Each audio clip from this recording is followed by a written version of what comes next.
Antes de arrancar, quiero dar las gracias y de corazón al blog La Playlist del Yello. Sin ellos, sin su pasión por la buena música, este análisis simplemente no sería posible. Muy bien, hoy nos vamos a meter de lleno en uno de los discos más legendarios, más misteriosos de la historia del rock. Por supuesto, hablo de Hotel California, la obra maestra de los Eagles que vio la luz allá por 1976. A ver, pensemos. Pocas canciones, poquísimas, han provocado tantísimas leyendas, tantos debates y, tantas teorías como el tema que le da nombre a este disco. Es que es mucho más que música, se ha convertido en un auténtico mito. Y claro, esta es la gran pregunta, la que ha mantenido enganchadas a generaciones enteras. ¿Qué es en realidad? ¿Una historia de miedo? ¿Una metáfora? ¿Un sitio que existe de verdad? Pues vamos a intentar desvelar ese misterio, a separar el grano de la paja. Pero ojo, antes de llegar a la respuesta definitiva, creo que es clave que nos sumerjamos en ese lado oscuro, en ese halo fascinante que ha alimentado la leyenda, porque las teorías sobre esta canción son casi tan famosas como la melodía misma. Vamos con la primera, que es una de las más conocidas y la verdad de las más tétricas. Hay quien dice que la historia no va de un hotel, para nada, sino de un lugar bastante más siniestro, el Hospital Mental Estatal de Camarillo, en California. Es que lo que alimenta esta idea es cómo algunas piezas parecen encajar de forma escalofriante.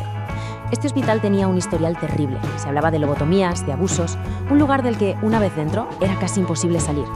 De repente, esa frase mítica de «puedes registrar tu salida cuando quieras, pero nunca podrás marcharte», cobra un sentido completamente diferente, ¿verdad? Y por si fuera poco, la mención a la campana de la misión la conectan con la torre del edificio, que resulta que antes había sido un monasterio. Y bueno, si la teoría del psiquiátrico ya nos parecía oscura, la que viene ahora es, de película. Durante años, el rumor más potente era que Hotel California era ni más ni menos que un himno a un culto satánico. Hay que ponerse en situación. Años 70, la juventud desencantada, el auge de sectas como la de Charles Manson, era el ambiente perfecto para estas historias. La gente se agarraba a frases como «apuñalan a la bestia pero no pueden matarla» o esa referencia a no tener ese espíritu aquí desde 1969, que, casualidad, es el año en que se publicó la Biblia satánica. Y la guinda del pastel, la famosa foto del interior del disco, esa figura misteriosa en el balcón, calva, con perilla, que muchísima gente juraba y perjuraba que era Anton LaVey en persona. Vale, ya hemos recorrido los mitos. Ahora sí, vamos a dar un giro y a descubrir qué hay de cierto en todo esto, pero contado por los que de verdad lo saben, sus propios creadores. Y aquí lo tenemos, negro sobre blanco. Don Henley, que era batería, cantante y uno de los compositores principales, lo deja clarísimo. Ni sectas ni fantasmas, son tonterías. La clave de todo, la palabra mágica, es hedonismo. ¿Y qué es el hedonismo? Pues, para entendernos, es esa filosofía de vida que busca el placer por encima de todo. Una vida de excesos, de lujo, de quererlo todo y quererlo ya. Y este es el verdadero corazón del álbum. Entonces, la clave es esta. El Hotel California no es un sitio real, es una metáfora gigantesca. Es una crítica brutal al sueño americano, o más bien a su cara B. California, con todo su brillo, con Hollywood, se convierte en el símbolo de una sociedad que se está ahogando en el materialismo, en lo superficial. La canción nos habla de la trampa del éxito. Una vez que entras en ese mundo, en esa espiral de excesos, es muy, muy difícil salir. Te atrapa y ya no puedes marcharte. Y resulta increíble, ¿no?, pensar que una canción con tantísimo significado nació de algo tan sencillo.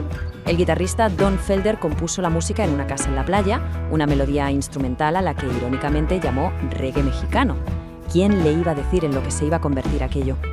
Bien, pues ahora vamos a abrir el plano, porque la genialidad de Hotel California no está solo en esa canción, no. El disco entero es una obra conceptual, un viaje que explora esa misma idea desde distintos puntos de vista. Y es que esta idea se respira en cada corte. Life in the Fast Lane es un retrato crudo de la vida de excesos, de drogas.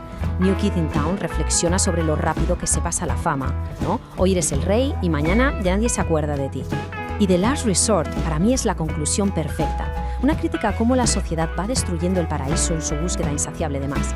Todo, absolutamente todo, encaja. ¿Y cuál fue el resultado de todo esto? Pues un éxito brutal, tanto comercial como de crítica. Es que los números que rodean a Hotel California son sencillamente de otro planeta.